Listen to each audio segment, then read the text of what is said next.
Welcome to Fluent Phonics. Today we will discover the proper pronunciation of the word clarifying. Clarifying. Clarifying. Clarifying.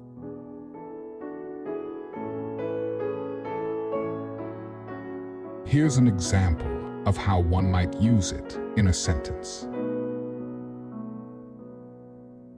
Can you please provide clarifying details about the new project requirements? Clarifying in this sentence means to make something clearer or easier to understand by providing additional information or explanations.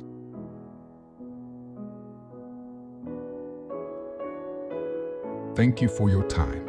If you enjoyed this, please like and subscribe for further content.